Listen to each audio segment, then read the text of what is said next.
What's up, world? I'm Cameron McKinney, and this is Pop Culture Spotlight, a podcast about the movie Sinners.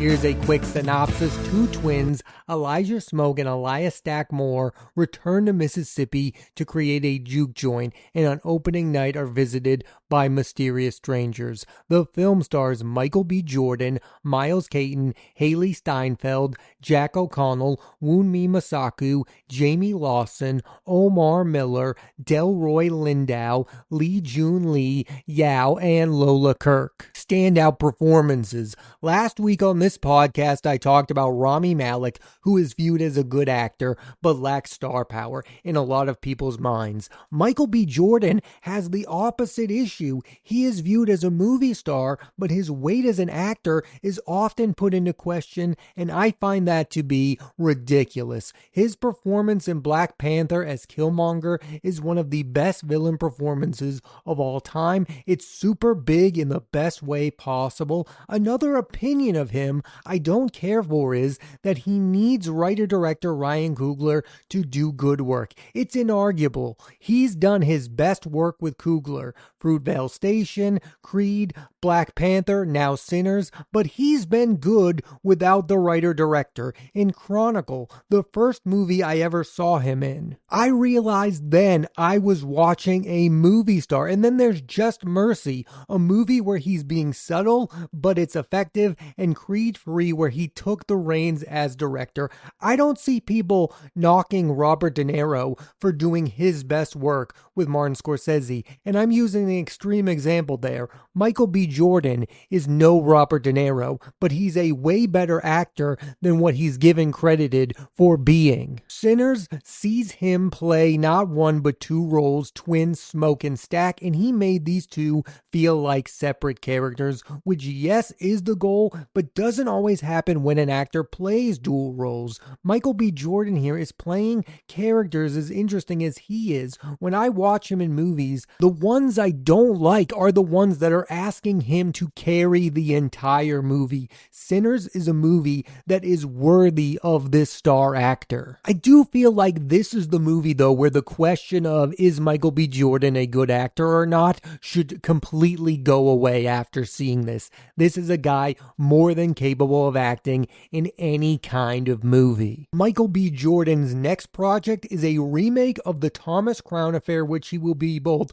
starring and directing, and it will be co-starring Taylor Russell. Sinners is arguably the best work of Micheal B. Jordan's career. It is also a breakout for actor Miles Caton, who plays Sammy, an aspiring blues musician. He is super impressive in this movie, not only acting-wise, but he is a very believable, good blues singer, which is a key to the movie because you have to believe that this kid is the real deal and would impress all of these people. He also just brings that deer and headlights quality that you need in characters in these kinds of movies. He's innocent and naive, but is also willing to take a risk. Next, we have actress Haley Steinfeld, who got a lot of praise and recognition for her breakout role in the Coen Brothers adaptation of True Grit alongside Jeff Bridges. She got an Oscar nom for her performance, and in my opinion, she hasn't gotten enough credit for the work she's done since. 2013's Begin Again is one of my favorite movies. 2016's The Edge of 17 has my favorite of her performances, and 2018's Bumblebee is her proving she can be a major movie star. In the last few years, she's been in two big Marvel projects, two Spider-Verse movies as Gwen Stacy. I mean, these are two of the best animated films of all time, and she played Kate Bishop in Hawkeye. In Sinners, the actress plays Mary, who has had a complicated on-again, off-again relationship with Stack. Her and Micheal B. Jordan really do have great chemistry. Delroy Lindo was a prolific actor in the 90s and 2000s. Some of his noteworthy films include 1992's Malcolm X, 1995's Get Shorty, 1997's Ransom, and 2001's Heist. Lindo was a scene stealer, working with major stars like Denzel Washington, John Travolta, Mel Gibson, and Gene Hackman, and he more than held his own. In the last 5 years, he's had a resurgence, and it all started with one of his first true leading roles in Spike Lee's Da 5 Bloods. And I will never understand how he did not get his first ever Oscar nomination for that role, since he was in the Western thriller The Harder They Fall. In Sinners, Lindo plays Delta Slim, who is a pianist who has an earnest love for blues music. This movie is yet another example of why he's one of the best supporting actors I've ever seen. Jack O'Connell is a very intense actor who has impressed me in the movies Seaberg and Jungleland, both in 2019 and 2023's Ferrari. In Sinners, he plays Remick, who, not to spoil, turns out to be a vampire. It's a great villain performance. He's scary and weirdly musical. O'Connell is next going to be in the film 28 years later. I don't know how good that movie is going to be, but 2025 has the feeling of a big year for the actor. And finally, you have Omar Miller playing Cornbread, who is paid to be a bouncer. Here's my history with this actor. He gives the absolute best performance in Disney's The Sorcerer's Apprentice, starring Jay Baruchel and Nick Cage. He's funny in that movie and is very good in the film Sinners. Ryan Coogler is currently one of the biggest directors right now, and there's two big reasons as to why. First and foremost is the quality of the movies themselves. He hasn't even come close to missing, and what I would call his worst movie, Black Panther: Wakanda Forever, was the last Marvel movie I was even impressed by. The other thing is, he's made great movies using well-known properties. Creed in the Rocky franchise and the two Black Panther films from Marvel. This is what you do to establish yourself.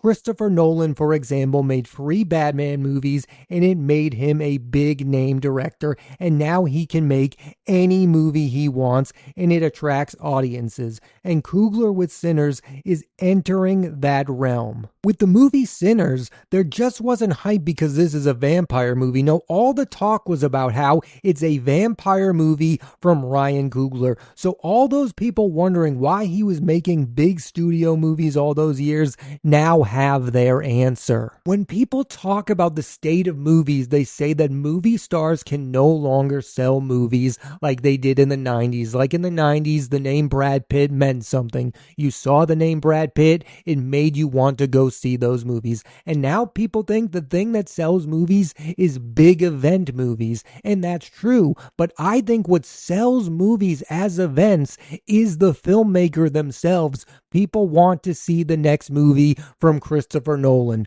People want to see the next movie from Jordan Peele. People want to see the next movie from Greta Gerwig. And Sinners is an example of people wanting to see the next movie from Ryan Coogler. Who is making the movie is becoming a bigger and bigger deal. It's almost like movie stars were replaced by star filmmakers. Ryan Coogler is presumably next going to make a third Black Panther movie, and it's been talked about how Denzel Washington is going to be in it. And that's a huge selling point for me. There's very few things that can get me excited for a new Marvel movie, but the idea of Ryan Coogler working with Denzel Washington is definitely one. I also hope that Micheal B. Jordan is somehow in that movie as well. And can we please bring back Daniel Kaluuya? I mean, I missed him in Black Panther: Wakanda Forever. I believe the thing that is making Sinners a standout movie as of this moment is that it is a movie that can please almost any kind of audience member. If you want to look deeper into the themes and elements of the movie,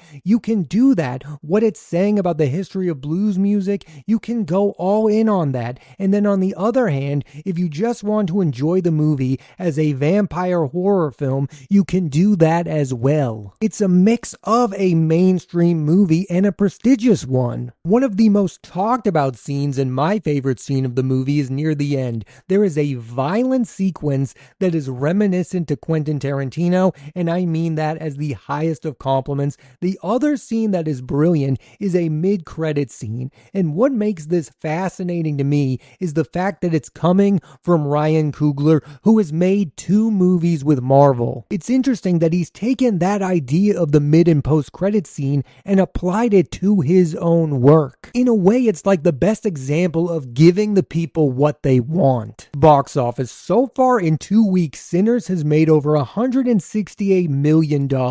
Even more important than the money is the fact that culturally, Sinners has become far and away the most significant movie of 2025. What's the big lesson to learn here? Let great directors work in reasonable scale and let them make whatever kind of movie they want to make. Giving Ryan Coogler complete creative control was the right response here, and it's clearly paid off for both the studio and for Ryan Coogler moving forward. Now, you could say that Warner Brothers has had an interesting 2025 when it comes to that, because also this year they had Bong Joon-ho's Mickey 17, a movie that I liked a lot, but all of the talk around that movie was its lack of box office success. Now, not every movie is going to be a hit, but I believe the most consistent model is to let the brilliant filmmaker make the movie he wants to make, because then at least if you don't make a movie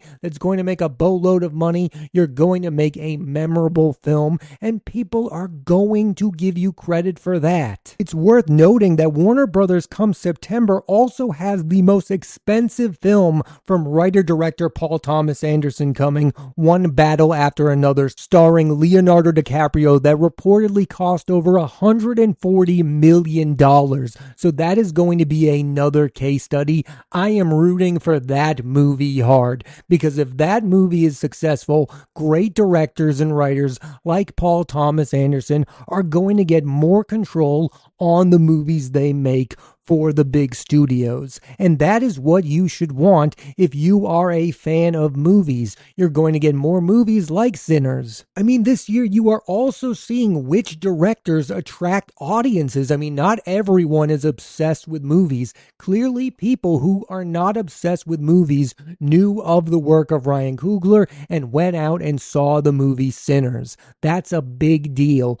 Ryan Coogler is a big name, and I believe for the next 5 to 10 years is going to be able to make whatever kind of movie he wants to make. It also should be noted that in back-to-back movies, Micheal B. Jordan has found great success at the box office with Creed 3 and now Sinners. I really do like the idea of him doing franchise work and then doing other stuff like Sinners, like being part of the Black Panther movies, being part of the Creeds, and then coming back to Coogler and making a movie like Sinners. One has to hope that these two continue to work with one another because their track record is perfect. Oscar chances. I think we're all left wondering, with the huge success of Sinners, is this movie going to be a big player at next year's Oscars? I right now believe this to be true. Ryan Coogler is going to get a nomination for Best Director. His only Oscar nomination up to this point has been for Best Picture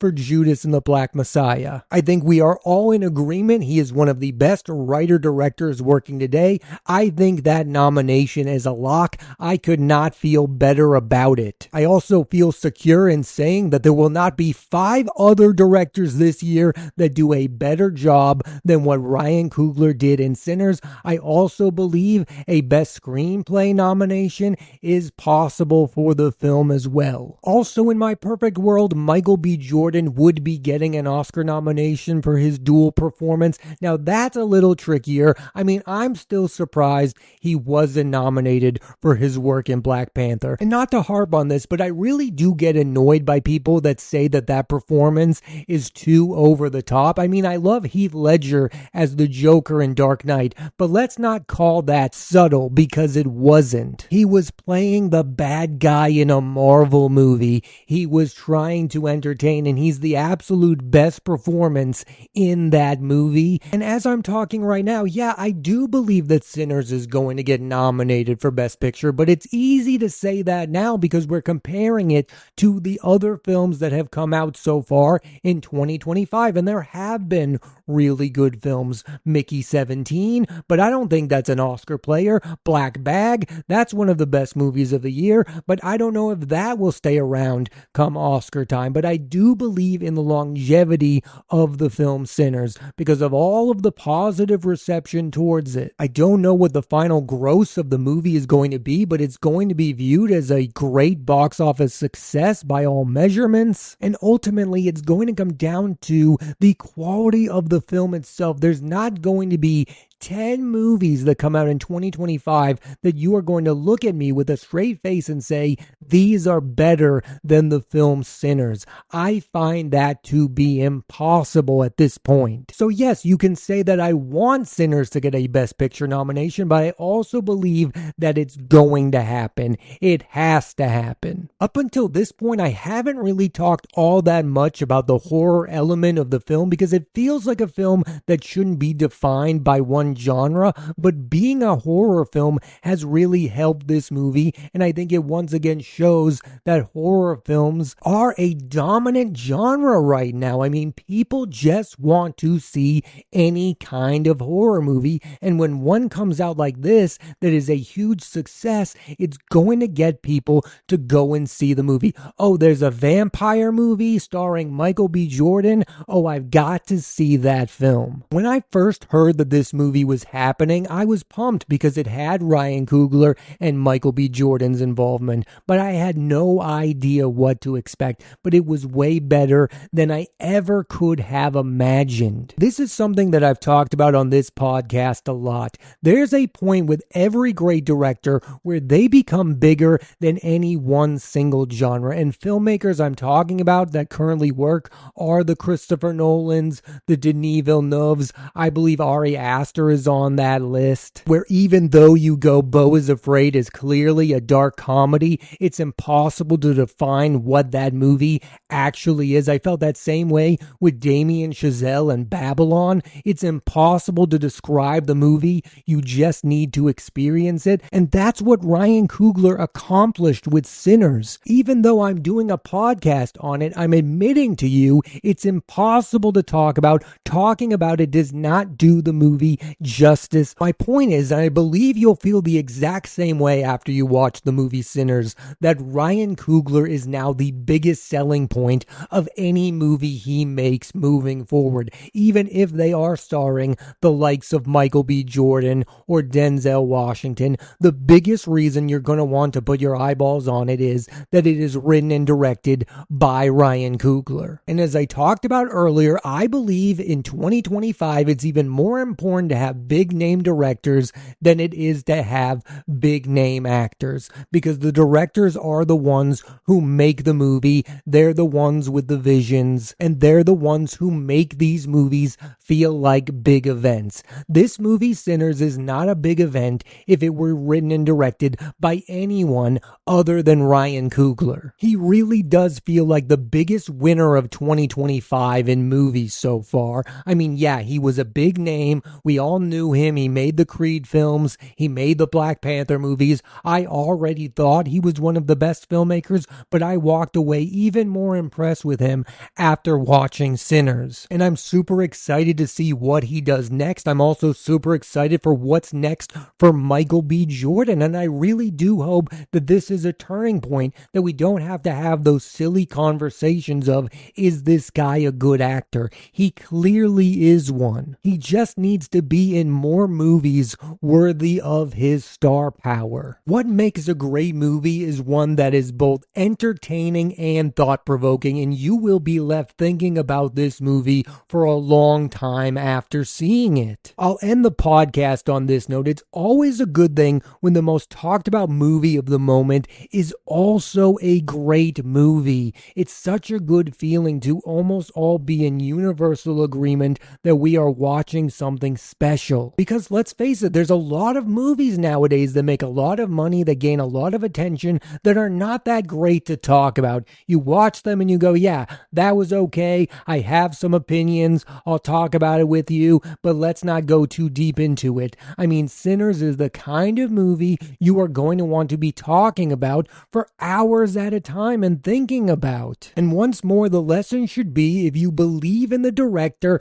let him make the movie he wants wants to make, and you will be often rewarded for doing that. Thanks for listening to this edition of Pop Culture Spotlight. I'm Cameron McKinney, and there'll be a new episode of the podcast every Thursday on Apple Podcasts and Spotify. I highly recommend you check out the movie Sinners. Next week on the podcast, I'm talking about the action film Havoc starring Tom Hardy. So tune into that and please rate, review, and subscribe.